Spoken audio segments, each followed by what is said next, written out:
Libro del Génesis, capítulo 21, de los versículos 8 a 14.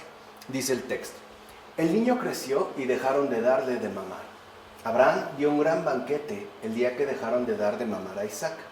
Pero Sara vio al hijo que Agar, la egipcia, había dado a Abraham jugando con Isaac. Y dijo a Abraham: Expulsa a esa esclava y a su hijo, pues no va a heredar el hijo de esa esclava con mi hijo Isaac. A Abraham le desagradó mucho la petición respecto a su hijo.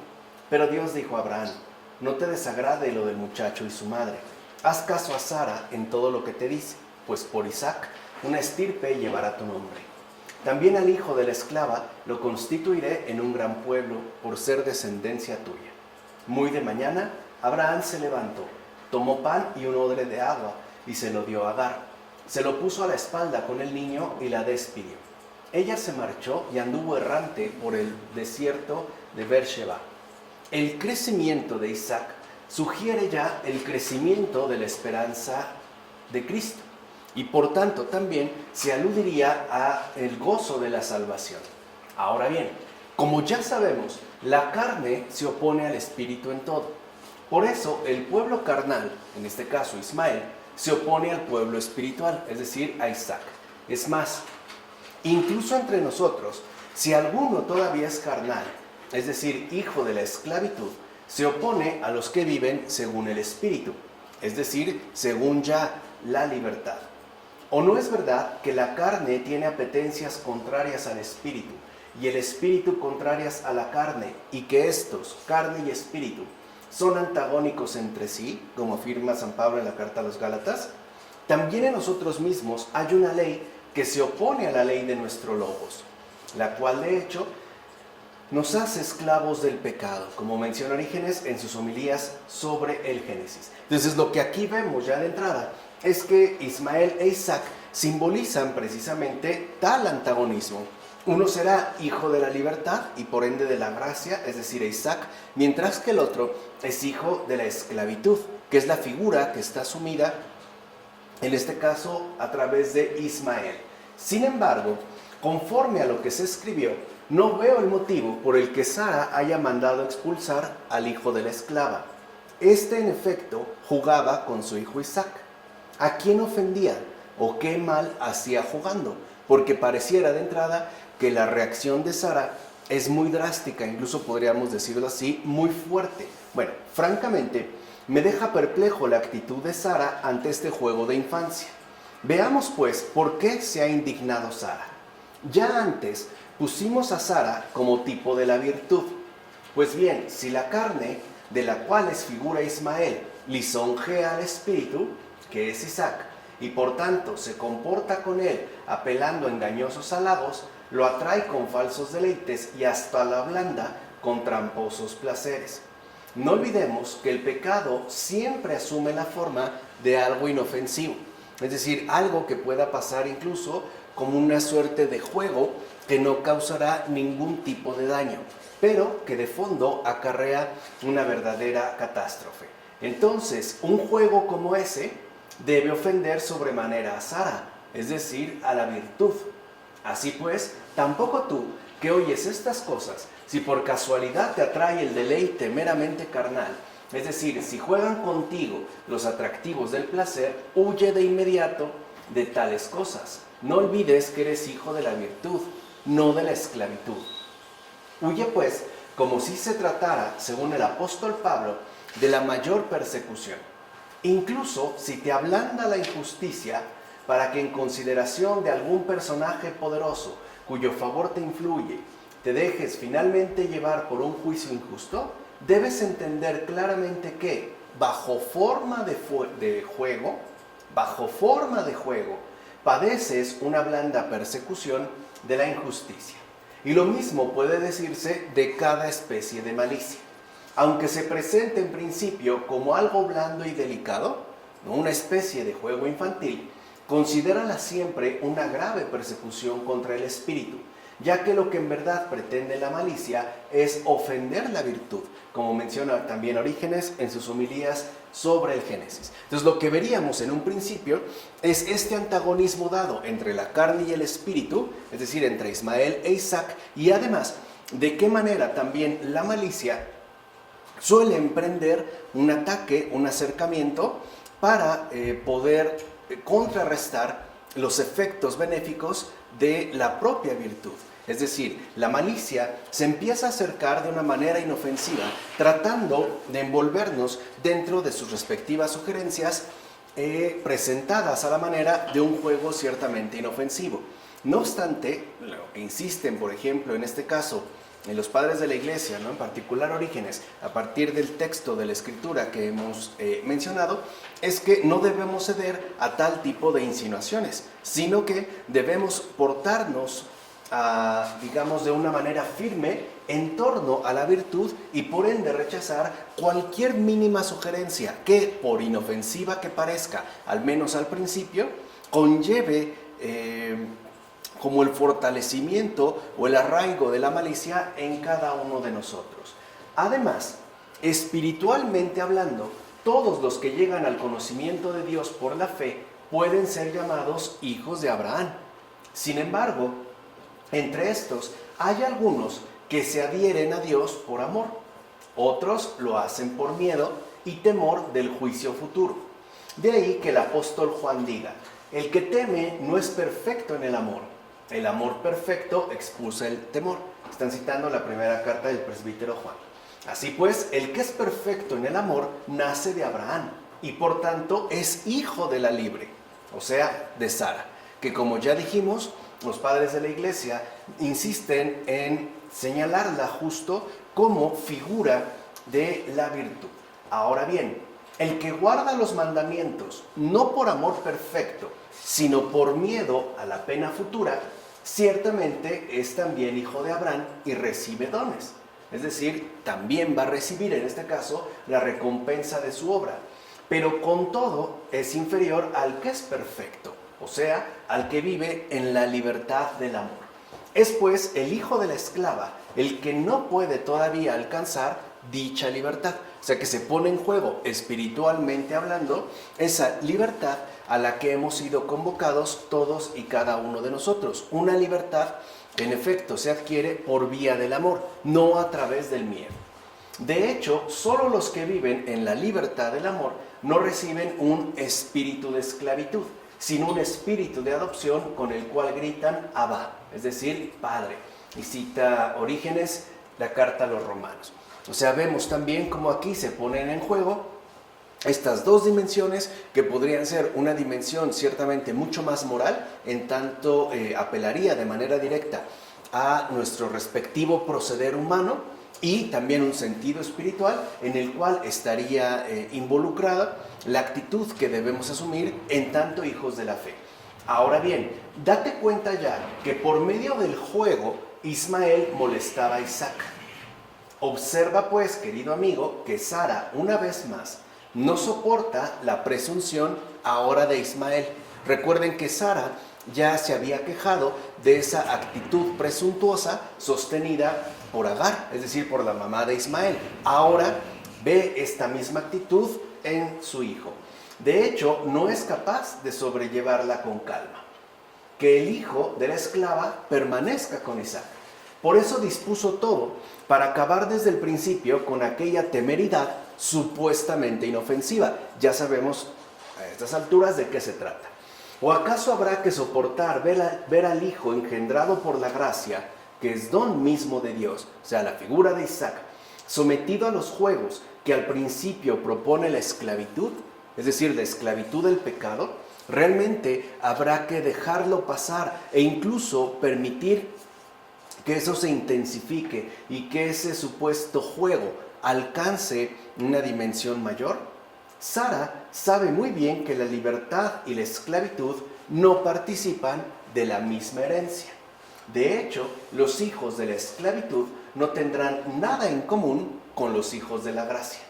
En todo caso, no es razonable que el hijo de la esclava, entiéndase por esclava la ley del pecado, viva con el hijo de la señora, es decir, con el hijo de la iglesia, como afirma Juan Crisóstomo en sus homilías sobre el Génesis. O sea que, a pesar de que nosotros estamos convocados a vivir según la fe, es importante que nosotros nos mantengamos en ese espíritu de adopción que nos corresponde y que por lo tanto nos vincula a la maternidad de la señora, de la libre, es decir, de la iglesia, y no que nosotros, de una manera que no corresponde a la dotación de logos que nos ha sido ciertamente concedida, prefiramos volvernos hijos de la esclava, en este caso, ¿no?, de la ley del pecado, y por ende decaer en nuestra propia vocación. Así pues, Sara, que no había sido celosa en lo que a ella se refería, mostró ahora celos con respecto a lo concerniente a su hijo. En efecto, ella no fue celosa con Agar cuando ésta fue entregada a su esposo. Sin embargo, ya que ahora se trataba de la promesa de Dios, la cosa no era ya la misma. Por eso Dios mismo le dio la razón, como afirma Efrén de Nisibi en su comentario sobre el Génesis. Entonces veamos cómo, en este caso, la Escritura nos deja en claro lo siguiente. Cuando ya la cuestión apunta a una dimensión mucho mayor, es decir, cuando ya está de por medio una trascendencia marcadamente distinta, entonces no es posible consentir a lo mejor los primeros pasos que se dan en torno a nuestro propio posicionamiento. O sea, Sara, pues, en este caso, no repela cuando la cosa se dirige a ella, pero cuando se involucra la promesa de Dios y en la cual además está involucrada prácticamente la humanidad entera, entonces ella ya no está de acuerdo en esto y por eso va a intervenir incluso de manera tajante. Y se confirma que en todo caso, ¿no?, o sea, a final de cuentas, Sara tenía razón. ¿Cómo lo vemos? Pues porque Dios mismo le dice a Abraham que haga todo lo que Sara le diga. O sea, que no se oponga a lo que Sara está sugiriendo. Ciertamente, Sara actuó de forma tan coherente que Dios corroboró las palabras pronunciadas por ella. Por su parte, Abraham, que ya quería y sentía compasión por Ismael, aceptó de mal grado las palabras de Sara. Observa. El patriarca no sentía una estima especial por Agar, ya lo comentamos, pero sí experimentaba compasión por su hijo, que aún era joven. Mira pues en este caso la extraordinaria consideración que asume el Dios que ama.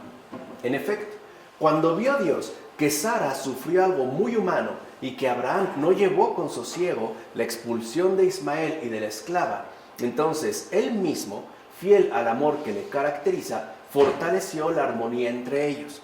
Es decir, le dijo a Abraham: escucha la voz de Sara en todo lo que te diga, como afirma Juan Crisóstomo en sus homilías sobre el Génesis. Entonces, este Dios que ama busca, en efecto, fortalecer la armonía entre los respectivos cónyuges, aquí representados por las figuras tanto de Sara como de Abraham. O sea, en pocas palabras, no se trata de establecer una especie de competencia feroz basada en la discordia. Al contrario, se trata de fortalecer y mantener en pie la concordia entre los cónyuges. ¿A partir de qué? A partir de la primacía que posee en sí misma la propia virtud. Y esto último es muy importante, ya que nos deja en claro lo siguiente: la fe debe atender siempre la voz de la virtud. O sea, no es posible quedarnos en una suerte de fideísmo que no tendría ningún respaldo en la primacía que posee la virtud en sí misma. O sea, no basta con creer, sino que también esta creencia debe de estar basada en un obrar recto, ¿no?, en un obrar rectamente ordenado, aun cuando parezca, por ejemplo, que la virtud nos indica algo duro y molesto de acatar, en términos, por ejemplo, de creencia. Esa sería, por tanto, la actitud correcta de la fe. Y esto es muy importante, porque entonces la fe no es algo meramente irracional que se basa en las convicciones propias. De hecho, la fe está ciertamente basada en una actitud correcta que a su vez respalda la voz de la virtud, ¿no? Aunque a veces ciertamente no nos agrade o nos parezca duro aquello que se nos está indicando. Esto en los tiempos contemporáneos es muy fácil de detectar si nos damos cuenta como muchas personas reaccionan con molestia o incluso con desagrado ante las indicaciones que suelen ser expresadas por el Papa de Roma, por el Obispo de Roma.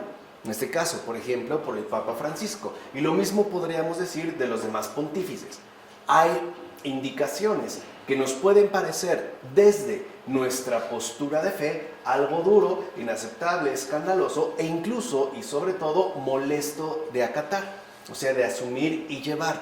Pero no podemos renunciar a la voz de la virtud, porque en el preciso momento en el que cada uno de nosotros renuncia a la voz de la virtud, la actitud asumida en la fe ya no es correcta, será ciertamente incorrecta, con todas las consecuencias negativas que de ahí se van a desprender.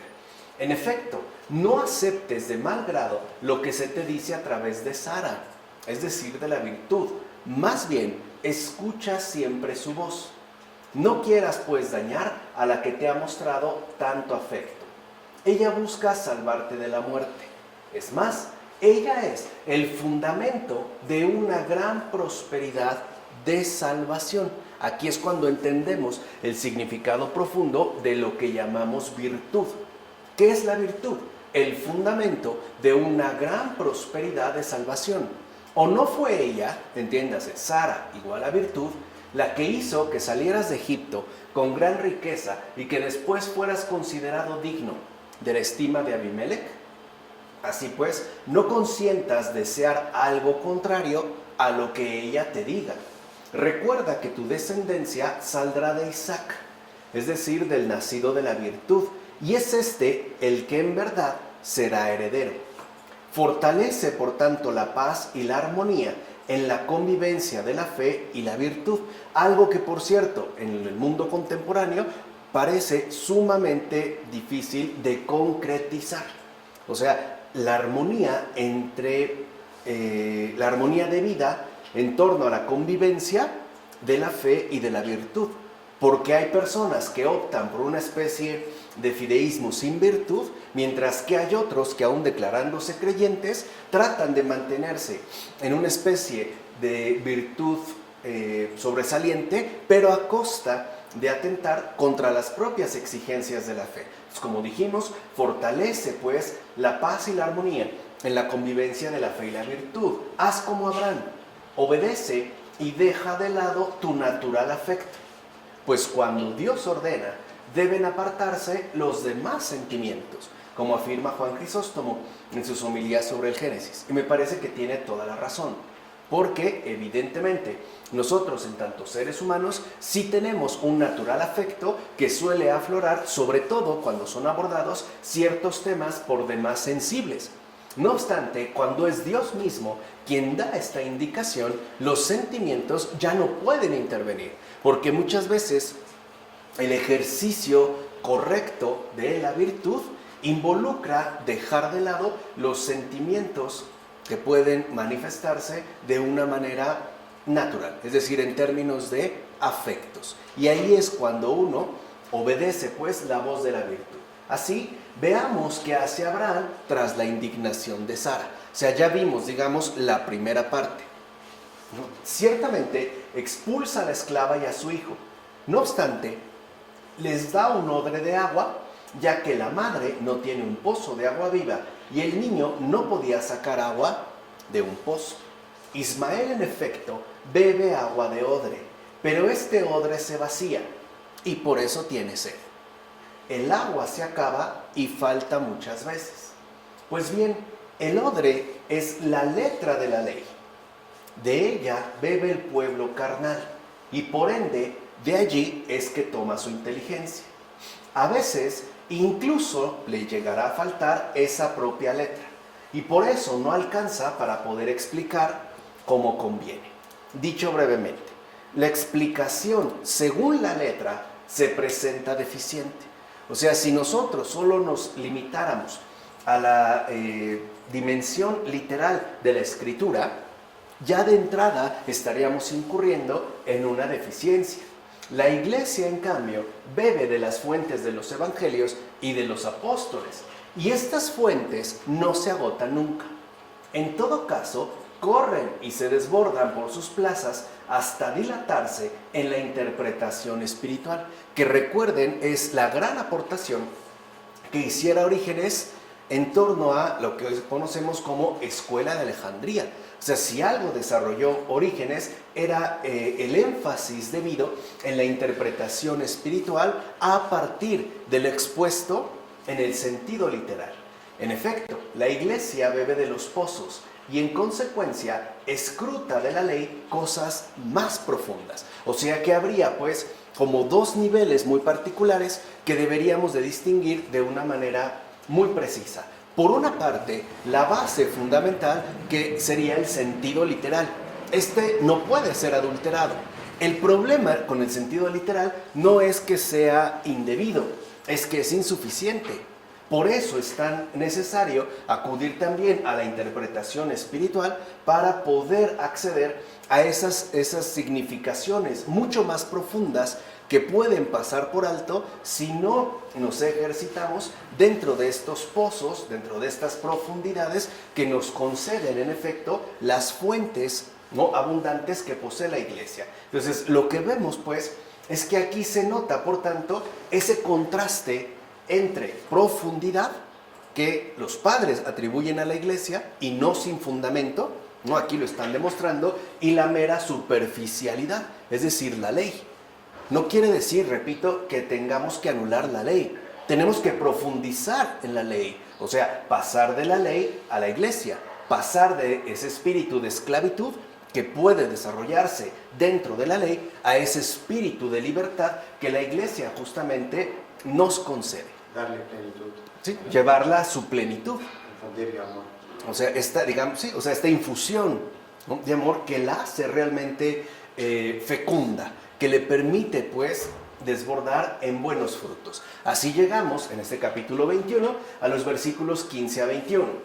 Cuando se le terminó el agua del odre, recostó al niño debajo de una mata, se apartó y se sentó lejos frente a él, como a un tiro de arco, pues se decía: no quiero ver morir al niño. Se quedó sentada enfrente y el niño rompió a llorar a gritos. Dios oyó el llanto del niño y un ángel de Dios llamó a Agar desde el cielo y le dijo: ¿qué te pasa, Agar? No temas, pues Dios ha oído el llanto del niño desde donde está. Levántate, toma al niño y tenle fuerte de la mano, porque lo constituiré en un gran pueblo. Entonces Dios le abrió a ella los ojos y vio un pozo de agua. Fue, llenó de agua el odre y dio de beber al niño. Dios estaba con el niño, que creció, habitó en el desierto y se convirtió en un buen arquero. Habitó en el desierto de Parán y su madre le buscó una esposa en el país de Egipto. De entrada, que Dios oyó, no es la expresión que se utiliza en la Escritura, apunta al mensaje de salvación que es anunciado a todas las personas y en especial a las que sufren. Quiere decir que entonces no estamos ante una especie de concepto abstracto, ¿no?, que no tendría nada que ver con nuestra realidad humanamente concreta. O sea, Dios no es indiferente ante los múltiples lamentos que se elevan desde la tierra al cielo. Dios entonces ya aquí se manifiesta como auxilio y socorro de los desamparados. Y esto es muy importante. O sea, no es necesario pues que una persona cumpla como ciertos requisitos para poder gozar del auxilio y socorro que Dios mismo está dispuesto a concederle, especialmente en los momentos más complicados. En efecto, qué bondad la del Señor, pues no despreció a esa mujer porque fuera una esclava. Al contrario, Dios juzgó digno el hecho de manifestarle tan extraordinaria preocupación. De hecho, Dios mismo le hace saber que todo lo que ocurre a ella es importante para él. Y lo hace a través de preguntarle: ¿qué te pasa, Agar?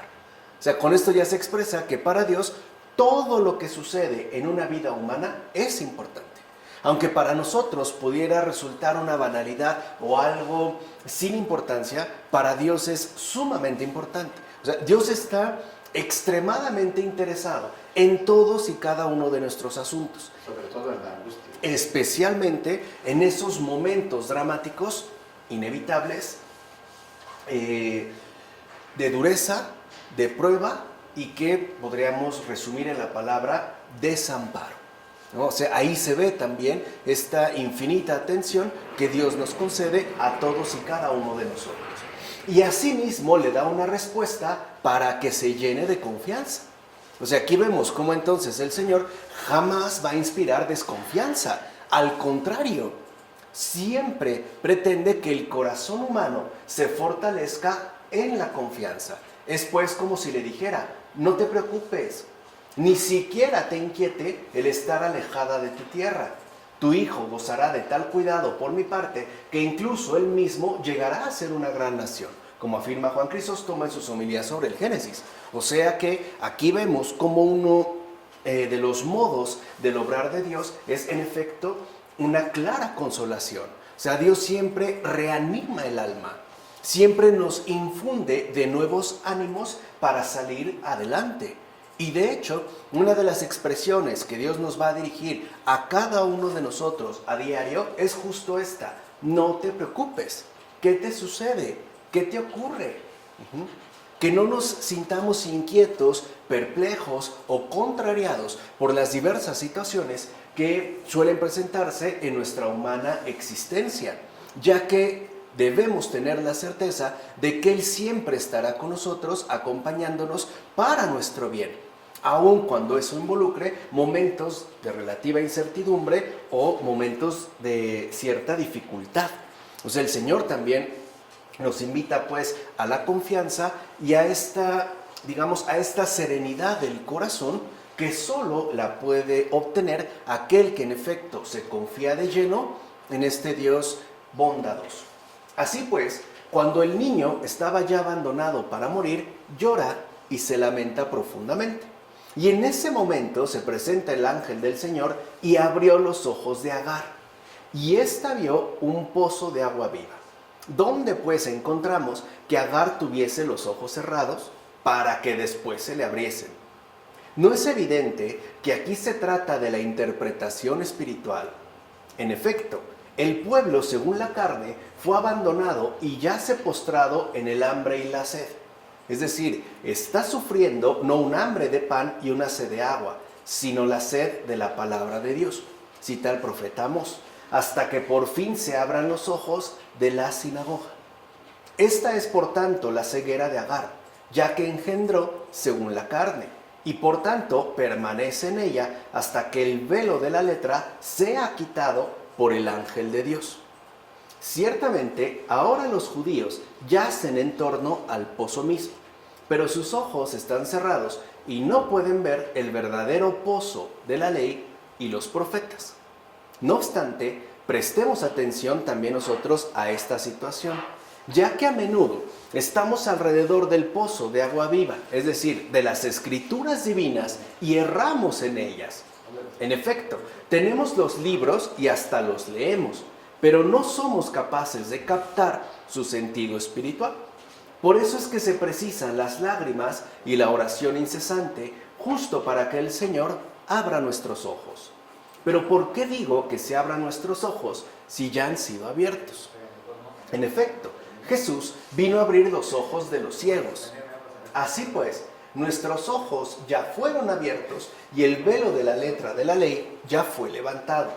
Sin embargo, temo que seamos nosotros mismos quienes los cerremos de nuevo en un sueño más profundo. Es decir, si no vigilamos en la inteligencia espiritual y no estamos solícitos para sacudirnos el sueño de nuestros ojos para poder contemplar las realidades espirituales. Sin tal vigilancia, caeremos de nuevo en la errancia del pueblo carnal, aún estando en torno al agua misma, como afirma Orígenes. En consecuencia, queda claro que a Agar Dios le abrió los ojos no porque no viera, sino porque esta vista es la que procede de lo alto, es decir, de la gracia de Dios. Y un ejemplo más cercano quizá a nosotros es Saulo, después convertido en Pablo.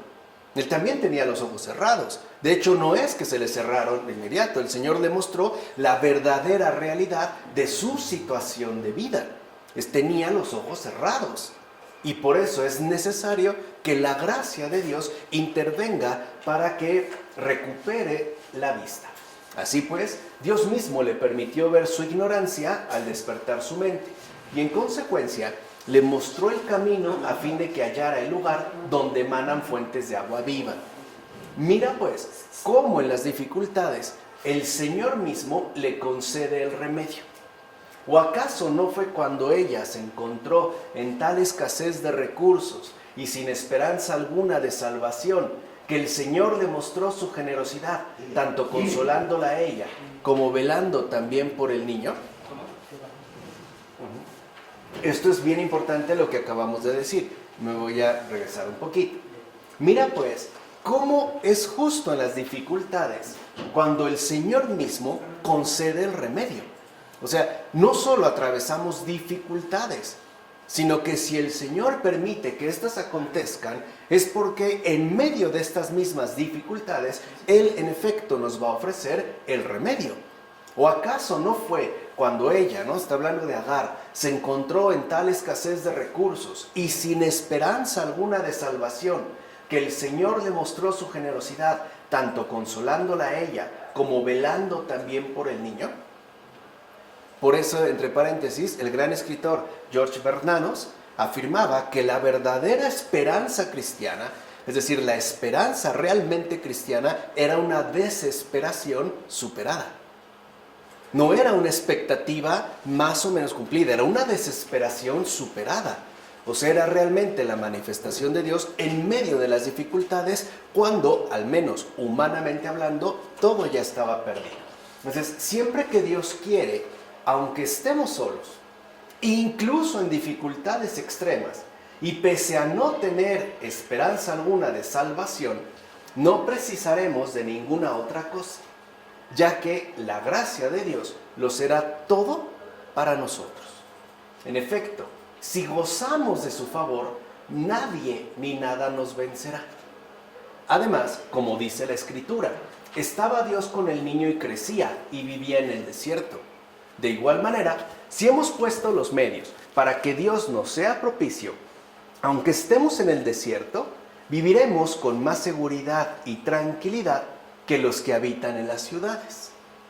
Efectivamente, la gracia de Dios es la mayor seguridad, es decir, la única fortaleza en verdad invencible, como afirma Juan Crisóstomo.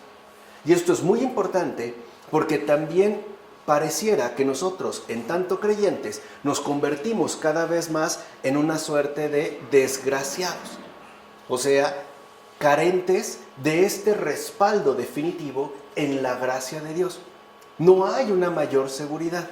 Claro, como mencionó Juan Crisóstomo, cuando hemos puesto los medios necesarios, tanto materiales como inmateriales, o sea, tanto interiores, personales. Esa es la única fortaleza en verdad invencible. Porque hoy, por ejemplo, vivimos un mundo que está como obsesionado con la seguridad, ¿no? De hecho, los gobiernos alrededor del mundo, en efecto, parecen basar todo su despliegue político en la afirmación de una seguridad, por lo menos más convincente, o que nos resulte ciertamente más accesible. Pero hoy es claro que eso no está funcionando. De hecho, si hay algo que se padece profundamente en el alma humana, en cualquier parte del mundo, es esa sensación de inseguridad, de sentirte amenazado, ya sea, ¿no?, por la delincuencia, por el crimen y, en pocas palabras, por la calamidad desatada, ¿no? ¿Qué sucede en estos casos? Bueno, uno se basa en principio en la gracia de Dios como la única seguridad, es decir, como la única fortaleza que realmente será invencible. Eso es lo que hoy en día nos está faltando, una genuina confianza en la presencia viva de Dios. Por eso les decía, esto es muy delicado, ¿no? Por eso hice este pequeño paréntesis. Es muy delicado, porque hoy tendemos a prescindir de la gracia y por ende tendemos a experimentar múltiples desgracias. Nos vemos fuertemente vencidos porque nuestras respectivas fortalezas, porque nuestras humanas seguridades se mostraron como lo que realmente son, precarias e insuficientes. Entonces uno parte dentro de lo material, pero también con la intervención de lo espiritual, justo como esta gracia de Dios, ¿no? Hoy pensamos que todo depende de los recursos que tengamos más o menos disponibles, o por lo menos con aquellos recursos que supuestamente podremos llegar, ¿no?, a contar. Por eso incluso, como menciona Juan Crisóstomo, aunque una persona viviera en el desierto, gracias, ¿no?, a esta fortaleza en verdad invencible, gracias al favor de Dios, incluso viviría mucho más segura que una persona que vive en la ciudad, a pesar de que estuviera rodeada de más gente y tuviera incluso un desarrollo urbanístico mucho más avanzado. Esto no importaría. O sea, aunque uno viviera en una situación de alejamiento con respecto a la ciudad, la gracia de Dios sería esta fortaleza en verdad invencible. Por eso creo que hoy nosotros necesitamos ejercitarnos a fondo y de lleno en la gracia de Dios. O sea, entender que lo único que de fondo nos sostiene es esta gracia. Y aparte, no solo pensarlo como una idea que nos resultaría más o menos convincente. No, en realidad se trataría de experimentarla vivamente en carne propia. Porque también se trata de un Dios vivo. Hoy creo que también por eso el Papa Francisco ha insistido en varias ocasiones en que debemos nuevamente recuperar ese atrevimiento de la fe. O sea, ir más allá de nuestras propias seguridades humanas. ¿Para qué? Para que al asumir este riesgo, entonces la gracia de Dios pueda manifestarse de manera contundente, de manera, por decirlo así, netamente explícita, es decir, visible. De otra manera, quedaría como eclipsada por todo el cúmulo de falsas seguridades que hemos acumulado, en particular en el mundo contemporáneo. Por poner un ejemplo muy sencillo, una persona puede irse a vivir, por ejemplo, a un barrio sumamente seguro, pero eso no le exime, por ejemplo, que entren a robar su propiedad o que padezca algún tipo de daño, ¿no?, de todo tipo. Hoy lo sabemos, pareciera que por mucho que una persona viva en un búnker, ni siquiera podría vivir seguro, puesto que podría ser traicionado al interior de su propio resguardo. En cambio, la gracia es justamente lo que no defrauda. Entonces, por eso es tan importante que nosotros volvamos a recuperar de una manera viva, de una manera, me atrevo a decirlo así, radical, esa confianza en Dios que permite que literalmente Él obre milagros. O sea, que no solo nos limitemos, ¿no?, a los criterios humanos, sino que demos este salto de fe, este paso a la gracia de Dios como nuestra única y mayor seguridad. Ahora bien, conocedores ya de todo esto, rehuyamos, lo suplico, del daño que se deriva de la envidia. Y con todas nuestras fuerzas, arranquémosla de nuestra alma. Esta pasión es más funesta que todas las demás, ya que en realidad es un hallazgo del perverso demonio. Entonces vean, la envidia, ¿no?, que este padre de la iglesia aquí está señalando, tiene como remite en su autoría al mismo demonio, y es algo realmente perverso. Por eso cierto sabio dijo, por la envidia del demonio entró la muerte en el mundo, ¿no? Y cita el libro de la sabiduría. ¿Qué significan las palabras por la envidia del demonio entró la muerte en el mundo? Veamos. Esta malvada bestia vio que el primer hombre creado era una criatura inmortal. Así pues, por su propia perversidad, lo indujo a la desobediencia del mandato. Y por aquella desobediencia, lo puso en disposición de acarrear con la pena de muerte. En efecto, la envidia dio origen al engaño, el engaño a la desobediencia, y la desobediencia dio paso a la muerte. ¿Ves entonces qué daño tan grande procede de esta pasión? Hizo que el que gozaba del privilegio de la inmortalidad estuviese sometido a la muerte. Pues bien, el enemigo de nuestra salvación introdujo la envidia que le caracteriza e hizo que el ser humano quedara condenado a muerte. No obstante, el amante y protector Señor, con su propia muerte, nos restituyó y hasta alcanzamos mejores beneficios que los que habíamos perdido. Ahí se ve la acción de la gracia. En efecto, aquel nos sacó del paraíso, pero el Señor nos introdujo en el cielo. Aquel hizo que fuéramos condenados a muerte, pero éste nos concedió vida eterna. Aquel nos despojó de los deleites del paraíso, pero el Señor nos preparó el reino de los cielos. ¿Ves por tanto el buen hacer de tu Señor? Además, no solo nos consideró dignos de mejores beneficios, sino que incluso nos concedió el sometimiento de aquel cuando dijo: he aquí que os he dado poder para caminar sobre serpientes y escorpiones. Cita el Evangelio de Lucas. Por tanto, teniendo en cuenta todo lo anterior, arranquemos de nuestra alma la envidia y ganemos el favor de Dios. Sí, el favor de Dios. Esa es nuestra arma invencible, nuestro mejor recurso. De allí que Ismael, aunque joven, en soledad y gran dificultad, creció y se convirtió en una nación, precisamente porque, como afirma la Escritura, Dios estaba con el niño. Despreciemos, por tanto, os lo ruego, las cosas presentes, y por el contrario, deseemos vivamente las que están por venir. Estimemos, pues, el favor de Dios sobre todas las cosas. Y por la excelencia de la vida, mantengamos en nosotros una gran confianza, a fin de que podamos concluir la vida presente sin aflicción y por fin alcancemos los bienes futuros, como afirma Juan Crisóstomo en sus homilías sobre el Génesis. Entonces, solo esa gran confianza en el Señor es lo que en verdad vence todo tipo de envidia. Por eso era tan importante que nosotros nos diéramos cuenta el porqué de este volcarse de lleno en la gracia divina. O sea, poner toda nuestra confianza en Él. Porque si nuestra confianza no está puesta en Él, vamos a tratar de obrar según nuestro propio proceder y además respaldados por motivos indebidos. Por ejemplo, en el caso de la envidia. Ahora yo no lo tengo, lo quiero. Y tengo dos maneras de hacerlo por cuenta propia. O se lo quito a alguien más, se lo arrebato, o lo puedo adquirir, pero a costa, por ejemplo, de cometer múltiples injusticias. Por eso es tan fundamental que nosotros veamos cómo el Señor también nos ofrece una base fundamental para nuestra propia realización humana. Por eso les decía, para Dios todo lo que acontece en nuestra situación de vida particular le es extremadamente importante. Todo le interesa de nosotros, aun cuando pareciera, ¿no?, una tontería. Todo le es importante de nuestra vida para el Señor. Por eso, cuando uno tiene gran confianza en el Señor, lo primero de lo que uno queda libre es de esta envidia, porque ahora no se trata de lo que yo deseo, sino de aquello que el Señor me concede. Y la cosa cambia. Imagínense que todos, en lugar de envidia, tuviéramos gran confianza en el Señor. Pues veríamos un montón de milagros.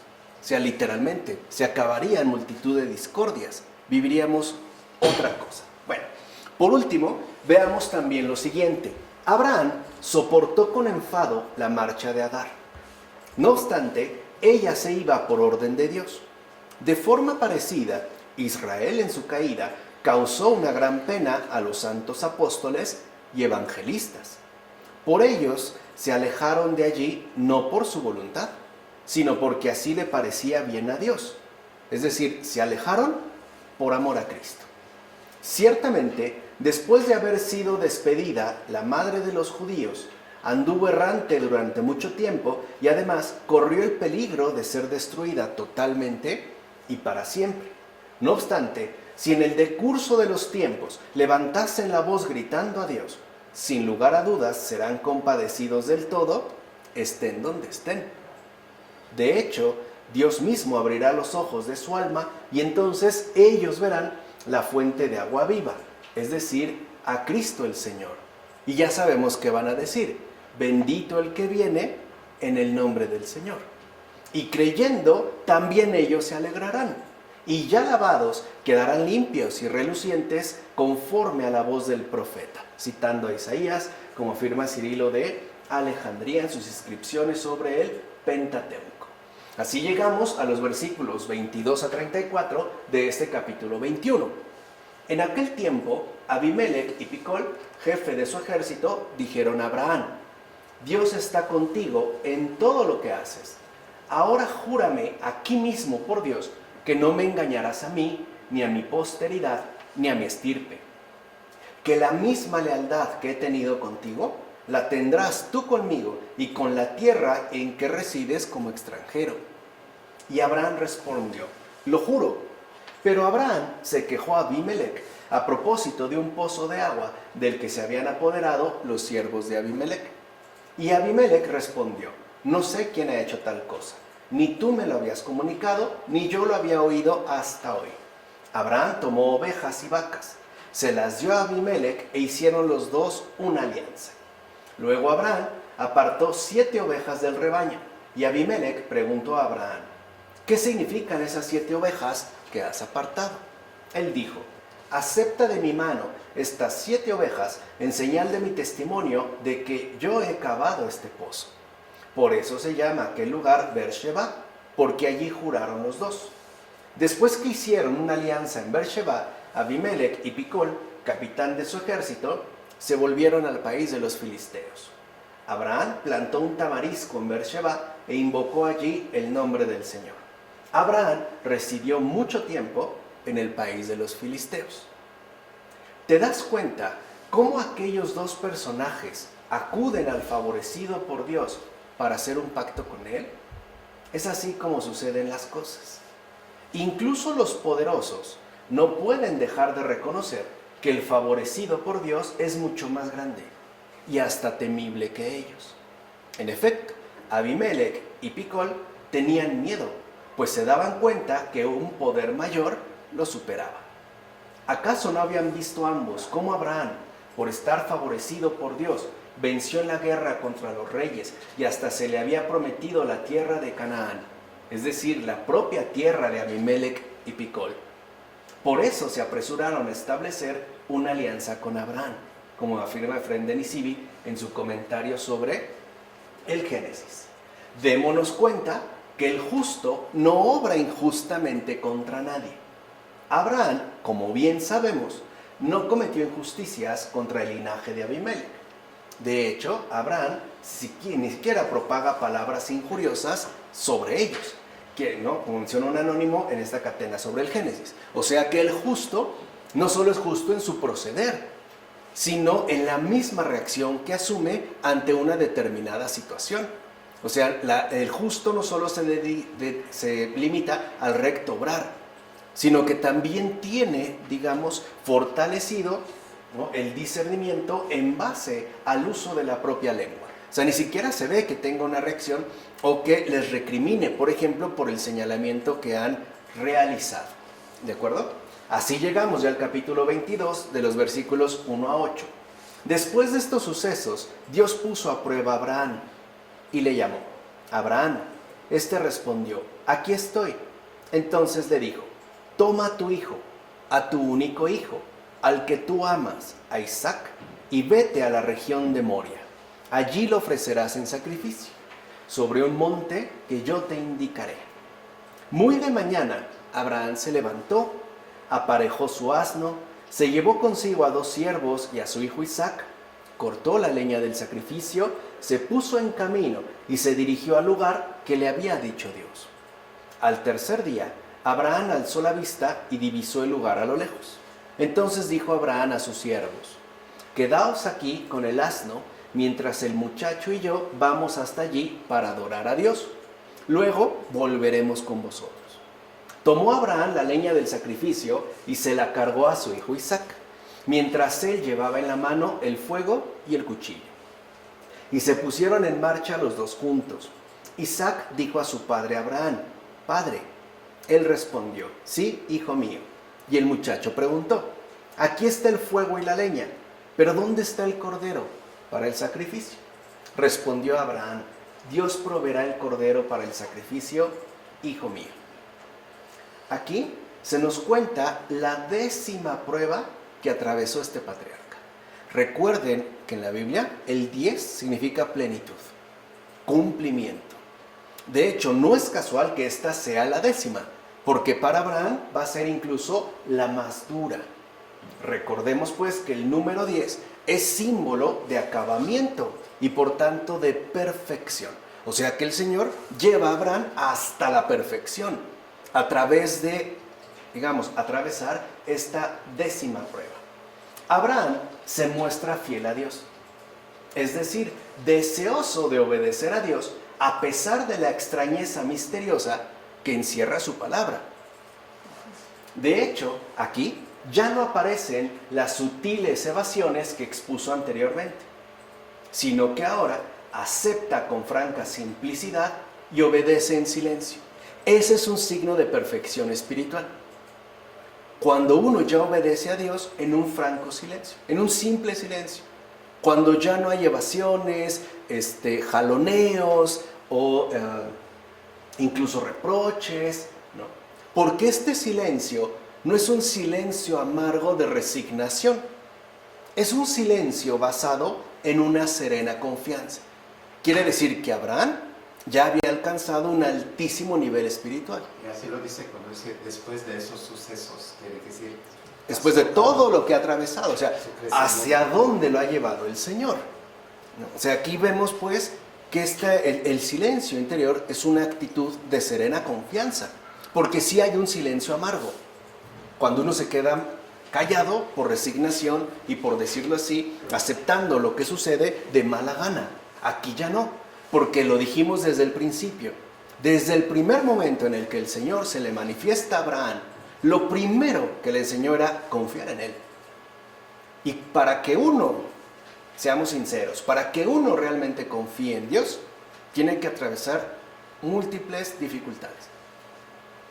Porque ese es el ejercicio de la virtud. Y se lo dijo a Santa Catalina de Siena en el libro del diálogo: hija, seamos honestos, la virtud solo se ejercita en las dificultades. Y es verdad. Por eso a veces nosotros, cuando tenemos ciertas dificultades, sea del tipo que sea, debemos entender, en primer lugar, que se trata también de un designio divino. Es decir, el Señor nos está invitando a practicar determinada virtud. ¿Cuál? Pues cada uno lo sabrá. ¿Qué es lo que nos está faltando? Fe, paciencia, confianza, esperanza, o caridad, o abandono, o fe, etcétera, etcétera, etcétera. O sea, son estos designios que el Señor, digamos, nos va puliendo para que también seamos verdaderos hijos de Abraham. Es decir, que realmente seamos hijos en la fe, siguiendo este mismo camino. Acuérdense, o sea, no se trata de que nosotros tratemos de tomar un atajo, ¿no?, y establecer una especie de experiencia creyente según nuestras respectivas conveniencias. Lo vimos hace un momento. Por eso la fe también debe de estar siempre respaldada por la voz de la virtud. O sea, no puedo hacer lo que creo y se me da la gana, aun cuando me resulte molesto. Lo vimos cuando el Señor le dice a Abraham, a pesar de su molestia, que haga todo lo que Sara le indica. Es decir, ¿no?, que siga la voz de la virtud, aunque no le agrade.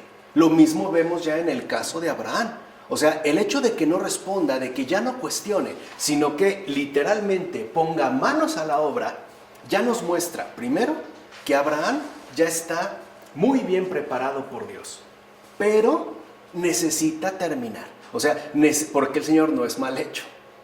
El Señor nunca hace nada a medias, jamás. O sea, el Señor nunca va a hacer algo a medias, y no lo va a hacer mal hecho. Lo va a hacer literalmente perfecto, aunque se lleve su tiempo. O sea, pensemos desde el principio, donde se menciona a Abraham, a la fecha han pasado muchos años. Acuérdense cuántos años pasaron para que naciera Isaac. No lo olviden, o sea, no fue algo que se diera de inmediato. Entonces se está estableciendo, digamos, como estos cimientos importantes, que también nosotros deberíamos de reavivar. Por ejemplo, cuando se nos indica algo en términos de fe, ¿cuál es la reacción que asumimos? ¿Nos molesta? ¿Nos enoja? ¿Nos enardece? ¿O nos amarga? ¿O simple y sencillamente nos desconsuela? O por el contrario, podemos ya movernos libremente en términos de una serena confianza, en términos, pues, ¿no?, de un amigable silencio, ¿vale? Así pues, Abraham entrega confiadamente, en silencio, su vida y su futuro al Dios que lo llama. No solo Abraham está sacrificando a Isaac, de entrada se ha sacrificado él mismo. Es decir, ha renunciado a sí mismo ante mantenerse en sus respectivas, digamos, proyecciones o recursos. Entonces, la respuesta dada a Dios, aquí estoy, justo lo que expresa es su total disponibilidad. Aquí estoy, que por cierto debería de ser una frase frecuente en los labios de cada uno de nosotros en tanto creyentes. Señor nos pregunta, fulano, sutano, mengano, ¿dónde estás? Ante todas las situaciones, especialmente de calamidad que hoy vivimos. Nuestra respuesta inmediata tendría que ser, aquí estoy, que es tanto como decirle, cuentas conmigo. Cuando vemos una mala noticia, vamos, lo voy a resumir, cuando vemos un sufrimiento en un hermano nuestro, cuando vemos un padecimiento, así sea mínimo en el prójimo, Dios nos invoca por nuestro nombre. Fulano, sutano, mengano, mengana, fulana, ¿dónde estás? Y la respuesta que deberíamos dar es, aquí estoy. ¿Qué vamos a hacer? Tanto como decir, cuentas conmigo. Entonces aquí ya se ven estos dos elementos fundamentales. Una serena confianza basada en un amigable silencio y dos, una total disponibilidad que se ve reflejada ya en la ejecución de lo que Dios quiere que se lleve a cabo. ¿Se entiende? O sea, no se trata de que nosotros permanezcamos, por ejemplo, con la boca cerrada, sino que le respondamos con el corazón. Porque cuando nosotros vemos ya la dificultad en alguien más, el Señor nos está preguntando, ¿dónde estás? Y puede ser que yo responda o no responda, pero lo que ahí se pone al descubierto es cómo anda mi respectiva disponibilidad para llevar a cabo su voluntad, aun cuando nos parezca ciertamente extraño, ¿vale? Ahora bien, fíjense, el único texto donde volvemos a encontrar el nombre Moria es en el segundo libro de Crónicas, capítulo 3, versículo 1. Es el único lugar donde se vuelve a encontrar el nombre de Moria, el cual ya en el libro, en este segundo libro de las Crónicas, identifica el Moria con el monte de Jerusalén, donde Salomón construyó el templo. Y esto es bien importante, porque es una pista, por así decirlo, que Dios nos deja. En consecuencia, Abraham es el primero que dio culto a Dios en este lugar. Y es en este lugar, de acuerdo con el texto citado del segundo libro de las Crónicas, donde se construyó ya a través de Salomón el templo de Jerusalén. Y aquí está la parte esencial. Vean lo que es la perfección. Eso es lo que me interesa, ¿no?, que el día de hoy alcancemos, porque hemos ido siguiendo a Abraham, a Sara, después ya vendrá también Isaac. Pero eso es lo que me interesa, porque aquí vamos todos. Con esto, ¿qué se nos deja en claro? Que el culto debido a Dios no es meramente ritualista, sino vivencial. Es decir, el verdadero culto a Dios está basado en una total y plena disponibilidad. Ese es el culto debido a Dios. No es una cuestión meramente exterior, basada, por ejemplo, ¿no?, en un cumplimiento muchas veces estéril, ritualista, sino que tiene que ver con el grado de disponibilidad al que cada uno de nosotros ha logrado, ¿no?, acceder por medio de su respectivo crecimiento en la fe. Ese es el verdadero culto. ¿Qué significa? Que entonces cuando Salomón construye el templo, no está construido este templo en esencia para llevar a cabo una especie de formalidad ritualista, llena de pormenores exteriores. No, ahí se va a reafirmar que ese templo debe de ser justo la gran escuela donde una persona aprenda esa total y plena disponibilidad para con Dios. Ese es el ejercicio del culto. Y hoy también ahí andamos cojeando. Porque hoy puede ser que tengamos, por ejemplo, ciertos deseos más o menos altruistas, ¿no?, buenos, pero que no estamos, en todo caso, dispuestos a comprometernos de lleno en el culto debido a Dios. Porque pareciera que siempre queremos reservarnos algo, aunque sea mínimo, para nosotros mismos, ¿no? Una especie de indisponibilidad sutil, ¿no? Como si tendiéramos a decirle a Dios, después. Sí, pero después. Ahorita no. O sea, y este ahorita no ya involucra que por ahí hay, digamos, una carencia. Por ahí ya se está, digamos, expresando de manera abierta que el culto que nosotros decimos profesar a Dios no es realmente vivencial, es ritualista y por lo tanto superficial. Y es más, esta disponibilidad se traduce en términos concretos, es decir, en términos vivenciales de seguimiento y obediencia, pues todo está puesto en manos de Dios, incluida la propia vida. Por eso en el culto debido a Dios, la ofrenda no es lo que damos, sino el hecho mismo de darnos nosotros mismos. Ese es el crecimiento en el culto. Esto es de hecho lo que también destacó en su momento la gran Santa Teresa de Calcuta, cuando ella insistía, no una vez, que lo importante no era dar lo hace cualquiera, que lo verdaderamente cristiano no es dar, es darse uno mismo. Y es esto lo que en efecto nos va llevando hacia el verdadero templo del Señor y por ende al culto debido a Dios. Por tanto, aplicad aquí los oídos, vosotros que os habéis acercado a Dios y os creéis fieles. Considerad pues con suma diligencia cómo se pone a prueba la fe de los creyentes. ¿Se dan cuenta entonces cómo cuando dicen o afirmamos muchas veces a la ligera que Dios como que nos está probando, siempre parece que lo remitimos a situaciones exteriores de la vida? Eso a Dios no le interesa. Esas no son pruebas, esas son dificultades en las cuales Él mismo nos acompañará y, como ya dijimos, nos brindará, ¿no?, la solución, la ayuda. Eso no es prueba. La prueba de la fe es un incremento progresivo en la perfección, aquí sí, de nuestra respectiva postura. Esto sí, observad bien cada una de las expresiones escritas, porque en cada una de ellas, si se sabe profundizar, se encontrará un tesoro. Es decir, las perlas preciosas de los misterios, como afirma Orígenes en sus homilías sobre el Génesis. Por eso vemos cómo de Abraham al cristiano contemporáneo hay un hilo de continuidad inquebrantable. De hecho, nadie puede decirse realmente creyente, es decir, nadie puede decirse persona de fe si no ha seguido, aunque sea torpemente, pero con sinceridad, estos lineamientos. Ahí sí no. Veamos.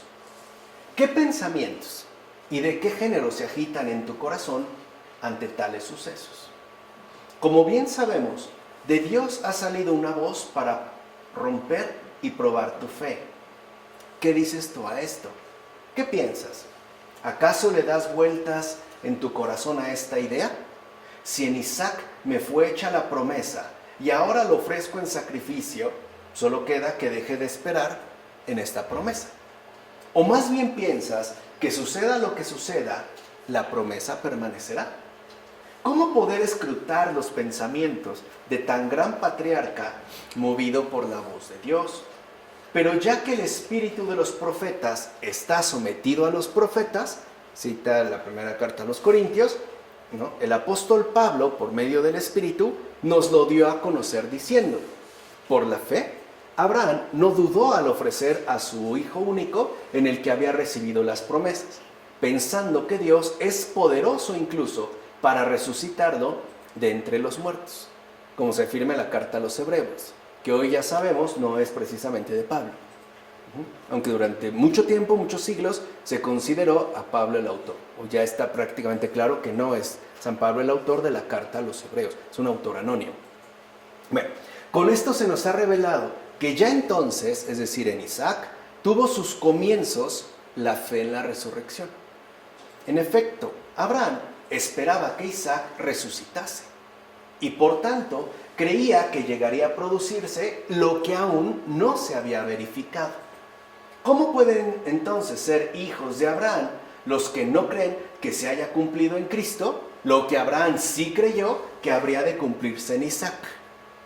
Es más, para hablar con mayor claridad, Abraham sabía ya que él estaba prefigurando una imagen de la verdad futura. Es decir, sabía que de su linaje nacería Cristo y que éste sería ofrecido como verdadera víctima por todo el mundo y que resucitaría de entre los muertos, como afirma Orígenes. Es decir, Abraham sabe que en realidad no es su hijo el verdadero protagonista de toda esta aventura. Es otro más grande que su hijo propio. al cual no puede incluso, digamos, intentar de una u otra manera interponer. Pero sí es necesario también anunciar a través de la experiencia propia. Además, tengamos en cuenta lo siguiente. Cuando Abraham ofreció a su hijo Isaac, él representaba a Dios Padre. Fíjense, aquí se ve la figura de esa verdad futura. Repito, cuando Abraham ofreció a su hijo Isaac, él representaba a Dios Padre. Por su parte, Isaac prefiguraba al Señor, el Hijo de Dios, como afirma Cesareo de Arles en el sermón. Y esto último es muy importante, ya que nos permite captar, en la medida de lo posible, los suplicios del Padre. Es decir, los radicales suplicios de Dios Padre ante el sacrificio redentor de su único Hijo muy amado. O sea, no crean que ella como si lo hubiera enviado y él se hubiera quedado en la gran fiesta. Claro que no, también están los suplicios del Padre. Porque al final, y en principio, es su Hijo, y es su único Hijo, igual a Él, uno con Él, el Hijo muy amado. Vemos pues que también está la pasión, también involucra al Padre y también va a involucrar al Espíritu Santo. Así pues, observa los detalles y mira cómo se acrecienta la prueba, que es lo que hace rato había mencionado. En efecto, a Abraham se le dice que vaya a un lugar elevado para ofrecer ahí el sacrificio. ¿Con qué intención? Con la intención de que mientras va de camino, su corazón se vea lacerado por los pensamientos durante todo el trayecto, debido al afecto agónico hacia su Hijo único. Es decir, lo está preparando, los pensamientos se desatan. ¿Por qué me habrá pedido esto Dios? ¿De qué se tratará? ¿Seré capaz? O sea, vamos, en un caso hipotético. En efecto, con esto se nos quiere dejar en claro el suplicio entonces del afecto paternal, es decir, del amor de Dios Padre. Porque, como afirma Orígenes en sus homilías sobre el Génesis, lo terrestre y lo celestial van de la mano. El Padre también ha sufrido por su Hijo, es decir, por amor a nosotros, que es lo que expresó San Juan. Tanto amó Dios al mundo. Ahora bien, el tercer día, ¿no? Si se dan cuenta, se está hablando, ¿no?, de este suplicio también padecido por Dios Padre, el suplicio del afecto paternal, y cómo se le va haciendo crecer de una manera gradual. No llegó de inmediato, pasaron 3 días, los mismos 3 que la pasión del Señor. Ese es entonces, ¿quién está simbolizando? A Dios Padre. Ahora bien, el tercer día siempre ha sido propicio para los misterios. En efecto, también el pueblo salido de Egipto ofrece a Dios un sacrificio al tercer día, y al tercer día se purifica. Y como bien sabemos, la resurrección del Señor tiene lugar al tercer día. Además, el hecho de que Abraham llegara al lugar de la inmolación al tercer día manifiesta el misterio de la Trinidad. De hecho, que el día tercero deba tomarse como sacramento o misterio de la Trinidad aparece con frecuencia en los libros sagrados. En el libro del Éxodo, por ejemplo, se les dice que harán un camino de 3 días por el desierto. Y de nuevo, al llegar al monte Sinaí, se dijo al pueblo: santificaos y estad preparados para el tercer día. Incluso cuando Josué iba a cruzar el río Jordán, dio aviso al pueblo para que estuviese preparado para el tercer día. Y en efecto fue al tercer día que resucitó nuestro Señor. Por eso Abraham vino al lugar que le había indicado el Señor al tercer día, es decir, según la manifestación del misterio de salvación hecho por la Trinidad, como afirma Cesareo de Arles, precisamente como anticipándose a todo tipo de herejía posterior, que iban a negar, por ejemplo, el misterio de la Trinidad a partir de negar, por ejemplo, la humanidad del Verbo encarnado o bien su divinidad. Se está apuntando pues que esta obra de la salvación está hecha por Dios, es decir, por Dios trino, uno y trino, son inseparables, dijimos, lo terrestre y lo celestial. Ciertamente, el misterio de la resurrección es justo la cumbre de la voluntad salvadora de la Divina Trinidad. Y no olvidemos que a esto apunta nuestra respectiva preparación, porque ahí también, en el mundo contemporáneo, nos quedamos muy cortos. O sea, a veces, por ejemplo, como cristianos, pensamos que nuestra meta es llegar al cielo. Y ya, no es nuestra meta. Es, digamos, una especie de parada. Porque nuestra verdadera finalidad, a lo que apunta nuestra preparación terrestre, es a esta resurrección. No solo a estar ya, digamos, en paz. No, es realmente apelar a esta cumbre de la voluntad salvadora de la Divina Trinidad. Por otra parte, démonos cuenta que Abraham despide a los criados que le acompañaban, ya que no podían subir con él al lugar del holocausto que Dios le había indicado. ¿Se acuerdan que les dice? Espérense aquí. Dime pues, Abraham, ¿dices la verdad a los criados cuando afirmas que vas a adorar a Dios y que volverás con el niño, o mientes? ¿Se acuerdan lo que les dijo? Esperen aquí y ya volveremos, hablo en plural, con ustedes, como diciendo, no nos tardamos, ¿no? Ahorita venimos. Ok. Si dices la verdad, no tienes intención de ofrecerlo en holocausto. Y si mientes, ¿cómo será entonces que a un gran patriarca le convenga mentir? Así pues, ¿qué es lo que pretendes al afirmar que volverás con tus criados, trayendo a tu hijo contigo? Por cierto, así se profundiza la Escritura, interrogándola, porque se trata también de figuras vivas, no son meros personajes inventados. Preguntándole, ¿por qué has actuado así, Abraham? ¿Qué pretendes?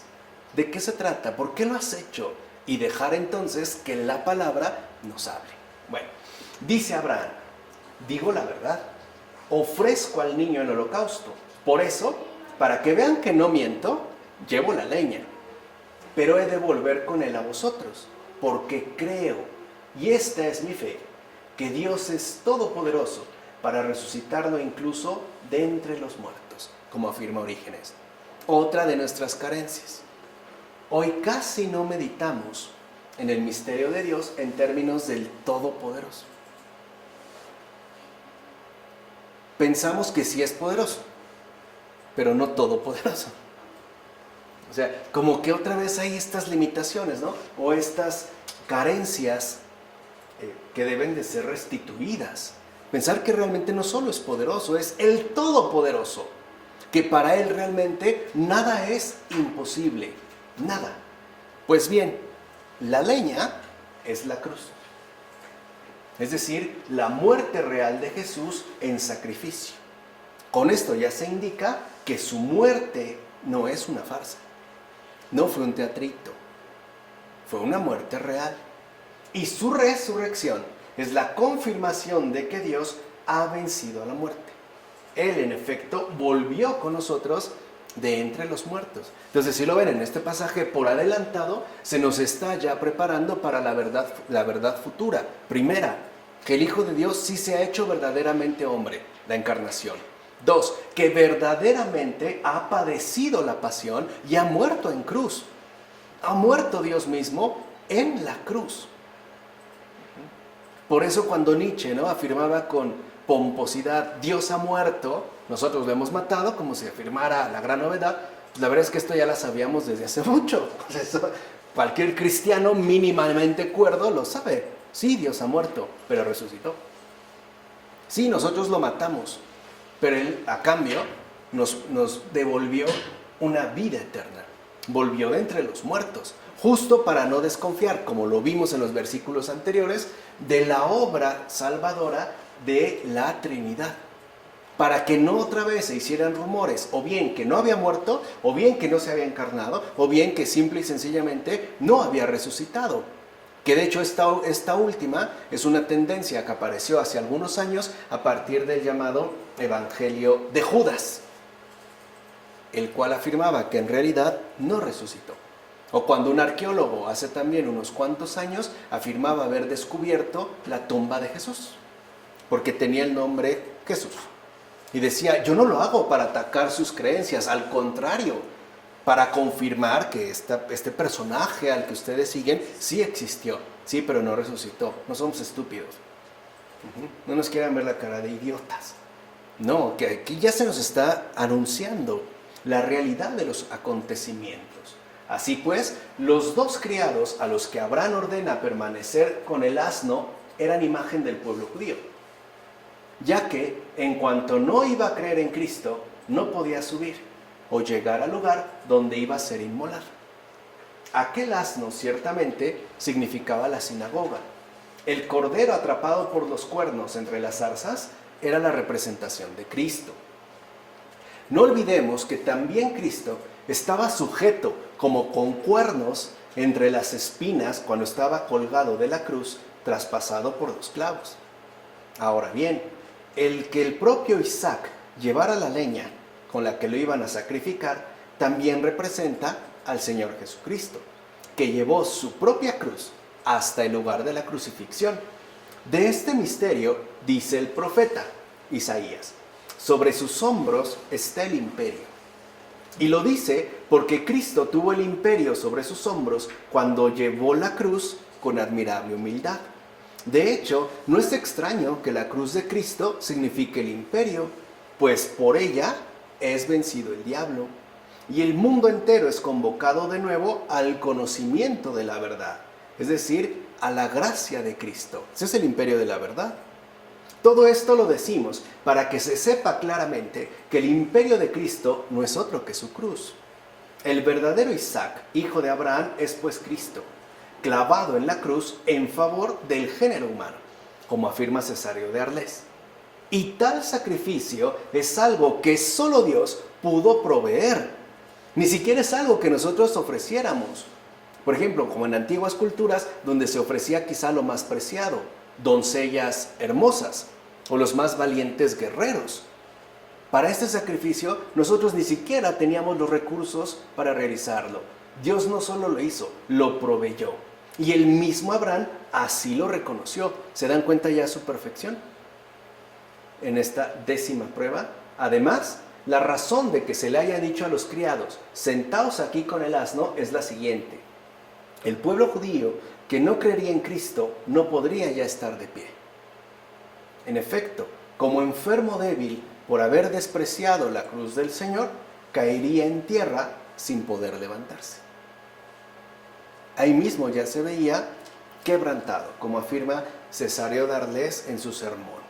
Ciertamente, llevar la leña para el holocausto, fíjense, además este otro gesto, es oficio del sacerdote. En consecuencia, Cristo viene a ser a la vez víctima y sacerdote, como afirma Orígenes. O sea que Dios mismo es tanto la ofrenda como el oferente. Quiere decir que la salvación es obra única y exclusivamente suya, para y por nosotros. Él es la ofrenda y al mismo tiempo es el oferente. ¿No se sigue realizando esto en cualquier celebración litúrgica en cualquier parte del mundo? ¿No es Cristo el verdadero oferente y también la ofrenda, a la cual nosotros literalmente nos incorporamos? Dios proveyó absolutamente todo, para llevar a cabo el sacrificio de salvación ofrecido por nosotros. Todo. Él lo ha preparado y lo preparó absolutamente todo.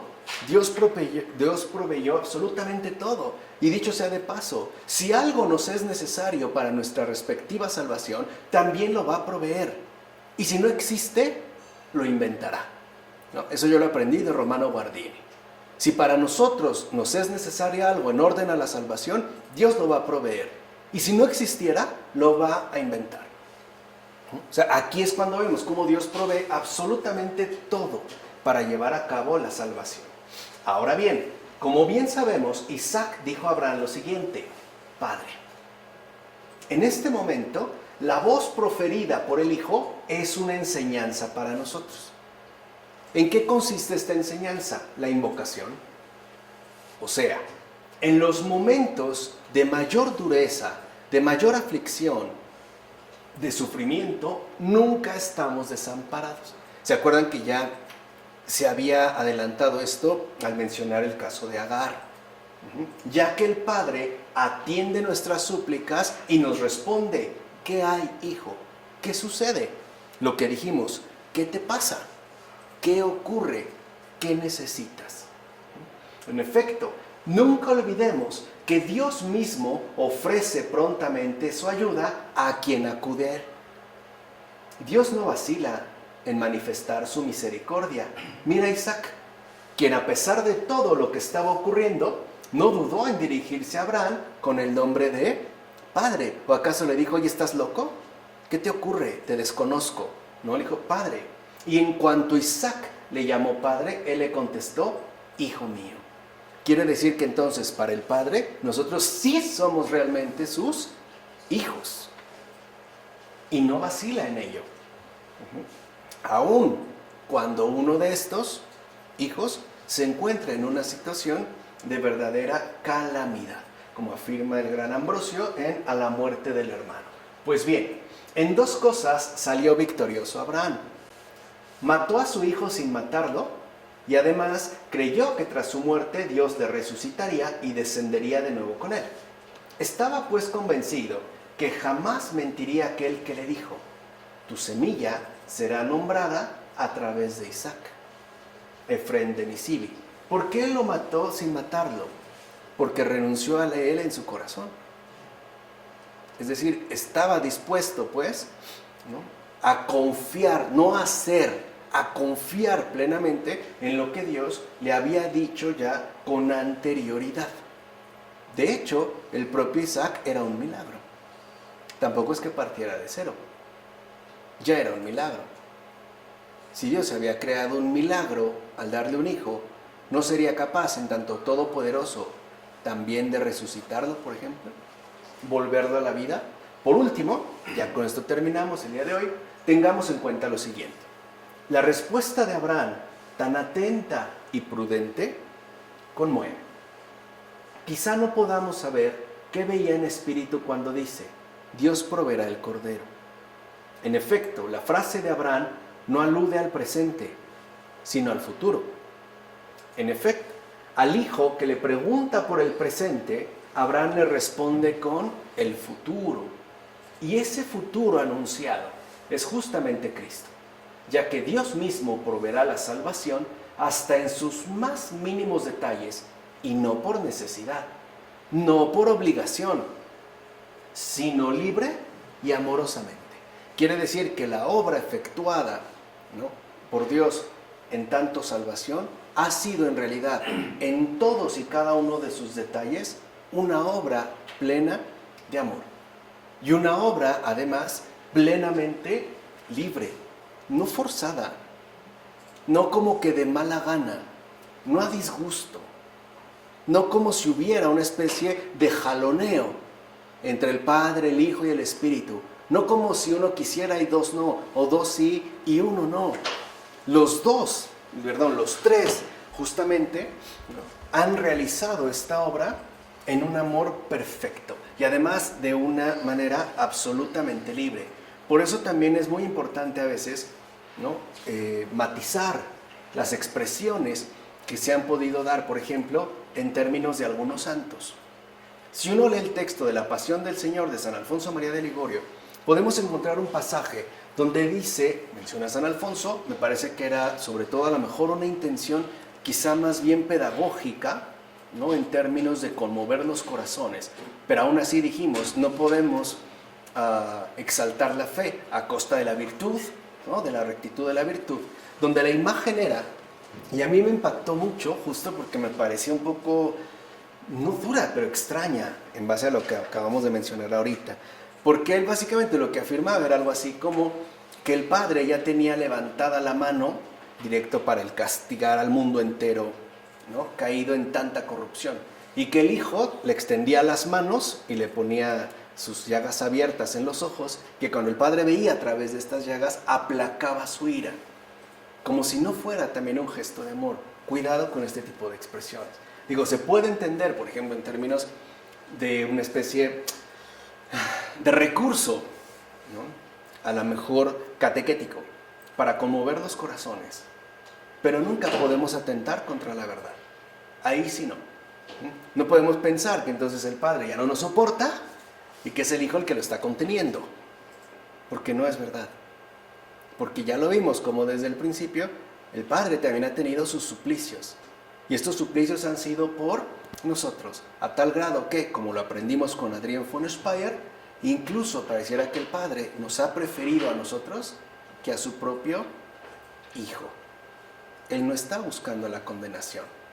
También está de lleno comprometido con nuestra salvación. Por eso lo que se nos enseña ya desde estos pasajes del Génesis es la invocación. Aprender a dirigirnos a Dios con confianza en términos de Padre. Y entonces también abrir los oídos, abrir el corazón a esa respuesta suya que no tarda. ¿Qué pasa, hijo mío? ¿De acuerdo? Vamos a llegar hasta aquí. Del Padre, del Hijo, del Espíritu Santo. Amén.